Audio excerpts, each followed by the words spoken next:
નમસ્કાર, હું પારુલ સુથાર PSSM blessing પરિવાર અમદાવાદ ગુજરાતથી તમારી સમક્ષ you can heel your life પુસ્તકના આજના ઓડિયો નંબર 8માં પ્રકરણ નંબર 6ના પાર્ટ નંબર 2માં બદલાવમાં આવતી રૂકાવટોની બાકી રહેલી વાતો વિશે આપણે ચર્ચા કરીશું.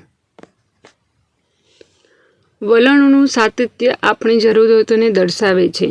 આપણી દરેક ટેવ, વારંવાર થતા આપણા દરેક અનુભવ, સતત થતું રહેતું આપણું વલણ આપણી અંદર રહેલી જરૂરિયાતોને વ્યક્ત કરે છે. આ જરૂરિયાત આપણી કોઈ માન્યતાને મળતી આવતી હોય છે. જો કોઈ જરૂરિયાત જ ન હોય તો આપણી પાસે તે ન હોત કે આપણે તેની સાથે વળગેલા ન હોત. આપણી અંદર કશુંક એવું છે જેને મેદની જરૂર છે. નબળા સંબંધોની, નિષ્ફળતાની, સિગરેટની, ગુસ્સાની, ગરીબીની, ગાળોની અથવા જે કાંઈ સમસ્યા આપણી સાથે હોય તેની જરૂરત છે. આપણે કેટલીક બધી વાર બોલ્યા હોઈશું કે હું હવે ક્યારેય એવું નહીં કરું, છતાંય દિવસ પૂરો થાય તે પહેલાં આપણે કેકનો કકડો ખાઈ ગયા હોઈશું જે મેદ વધારે છે. સિગરેટ પી લીધી હશે, જેને પ્રેમ કરતા હોઈએ તેને જ ગાળો દીધી હશે, વગેરે વગેરે. તે પછી આપણે જાતે જ સમસ્યાને બેવડતા હોઈએ છીએ. ગુસ્સામાં આવી જાતને કહેતા હોઈએ છીએ, જા, તારામાં ઈચ્છાશક્તિ છે જ નહીં, શિસ્ત નથી, તું તો સાવ નબળો છે. જે અપરાધ ભાવ લઈને આપણે ફરતા હોઈએ છીએ તેમાં આ વાત વધુ ઉમેરો કરે છે. બીજું, જરૂરિયાતને મુક્ત કરી દેવાની તૈયારી હોવી જોઈએ. હું બધાને કહેતી હોઉં છું કે અત્યારે તમારી જે હાલત છે તેની જરૂરિયાત તમારામાં અંદર પડેલી હશે, નહીં તો તમારામાં આ હાલ હોય જ નહીં. એક ડગલું આપણે પીછેહટ કરીએ અને એ જરૂરિયાતને મુક્ત કરી દેવાની તૈયારી બતાવીએ, તેના ઉપર આગળ વધીએ. જ્યારે તમને જરૂરિયાત જ નહીં લાગે તો તમને સિગરેટની ઈચ્છા જ નહીં થાય, કે વધુ પડતું ખાવાની ઈચ્છા નહીં થાય, કે નકારાત્મક વલણ અપનાવવાની ઈચ્છા નહીં થાય. હકારાત્મક વલણનો એક આ રીતે પણ ઉપયોગ કરી શકાય: હું મારી જરૂરિયાતને મુક્ત કરવા તૈયાર છું, જેમાં બદલાવનો વિરોધ, માથાનો દુખાવો, અપચો, વધુ પડતું વજન, નાણાંનો અભાવ વગેરે વગેરેનો સમાવેશ થઈ જાય છે.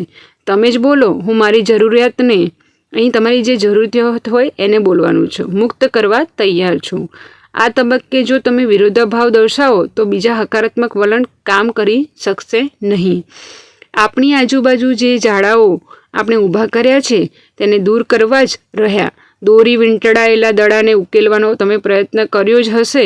જો ધ્યાનપૂર્વક દડા ઉપરથી દોરા ન ઉકેલીએ તો ગૂંચવાડો થઈ જ જાય.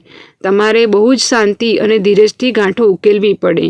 એ જ રીતે તમારી જાત પ્રત્યે પણ શાંત અને ધીરજવાન બનજો અને તમારી માનસિક ગાંઠો ધીરે ધીરે ઉકેલજો. જરૂર પડે તો કોઈની મદદ લેજો. આ બધું કરતી વખતે તમારી જાતને ચાહવાનું ભૂલતા નહીં. જૂની વાતને જતી કરવાની તૈયારી એ જ તો આ રહસ્યની ચાવી છે. આપણા દરેક બાહ્ય વર્તન પાછળ કુદરતી રીતે જ એક આંતરિક વિચારધારા હોય છે. જ્યારે હું સમસ્યાની જરૂરિયાત શબ્દો વાપરું છું ત્યારે મારું કહેવાનું એ છે કે આપણા ચોક્કસ વર્તન અને વિચારની પાછળ એક ચોક્કસ જરૂરિયાત હોય છે.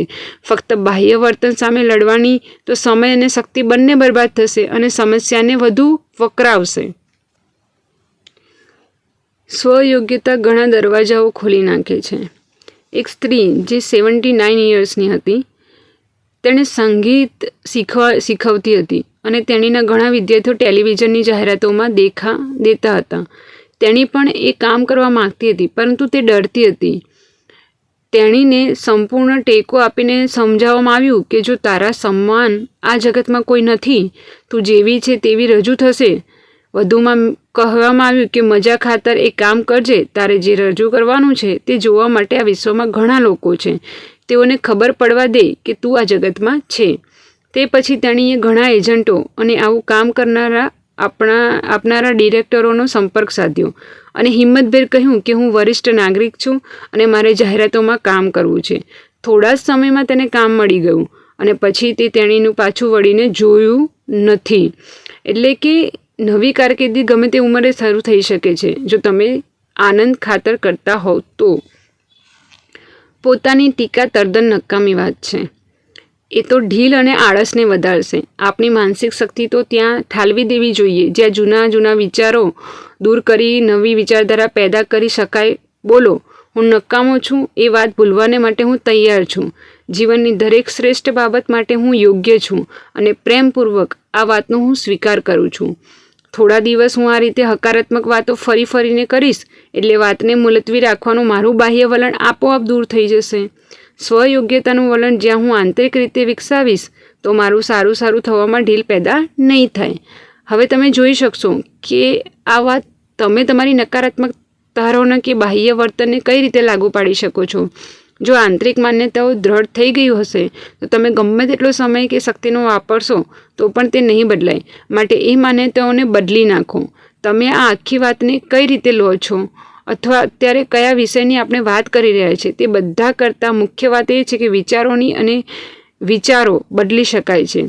જ્યારે કોઈ પરિસ્થિતિ આપણે બદલવા માંગતા હોઈએ છીએ ત્યારે બોલવાની જરૂરત હોય છે. મારી આ સ્થિતિ માટે જવાબદાર વિચારધારાને હું છોડી દેવા તૈયાર છું.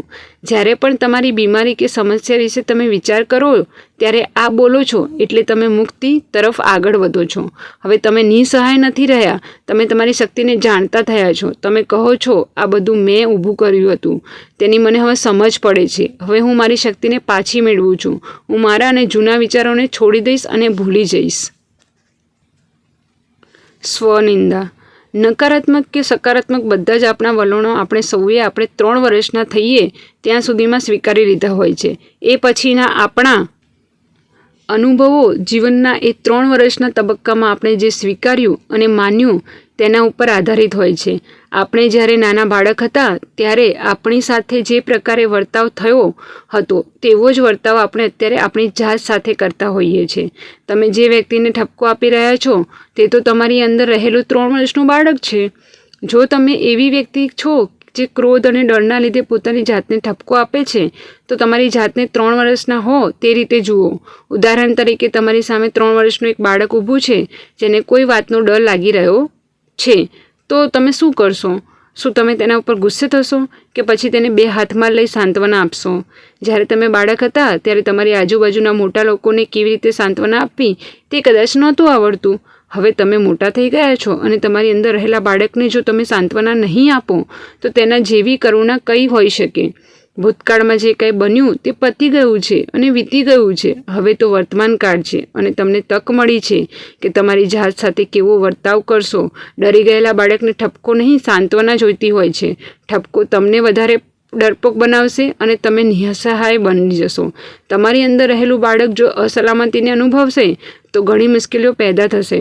જ્યારે તમે યુવાન હતા ત્યારે તમને કોઈએ નીચા જોણું કર્યું હતું ત્યારે તમને કેવું લાગ્યું હતું? અત્યારે તમારી અંદર રહેલા બાળકને તેવું જ લાગે છે. તમારી જાત પ્રત્યે ઉદાર બનો, તમારી જાતનો સ્વીકાર કરો અને તેને ચાહવા માંડો. નાના બાળકને પોતાની જાતને વ્યક્ત કરવા અને તે પણ સૌથી વધુ શક્તિ સાથે વ્યક્ત કરવા આ જ વાતની જરૂર પડે છે. આજની આપણી આ પ્રકરણની અફર્મેશન. જીવનની અનંતતા વચ્ચે જ્યાં હું છું ત્યાં બધું જ પૂર્ણ, સંપૂર્ણ અને અખંડ છે. મારા જે વિરોધની તરાહો હું જોઉં છું તે તો સૌ છોડી દેવા માટે છે. તેઓના મારા ઉપર કોઈ અધિકાર નથી. મારા વિશ્વમાં હું જ શક્તિશાળી છું. મારા જીવનમાં જે બદલાવ આવે છે તેમાં હું મારાથી શ્રેષ્ઠ રીતે શક્ય હોય તે પ્રમાણે વર્તું છું. હું જે રીતે બદલાતો જાઉં છું તેનો હું મારી જાતે સ્વીકાર કરું છું. મારાથી બનતું હું શ્રેષ્ઠ કરી રહ્યો છું. દરેક દિવસ સરળ બનતો જાય છે. મને એ વાતનો આનંદ છે કે હું મારી સતત બદલાતી રહેતી જિંદગીમાં લયબદ્ધ રીતે વહેતો રહું છું. આજનો દિવસ મજાનો છે, તેને એવો બનાવવાનો મને પસંદ છે. મારા વિશ્વમાં બધું જ બરાબર છે. આજના ઓડિયોમાં આપણે અહીંયા વિરામ આપીશું. આગળના જે ઓડિયોમાં આપણે પ્રકરણ નંબર 7 વિશે ચર્ચા કરીશું. તમારો ખૂબ જ આભાર.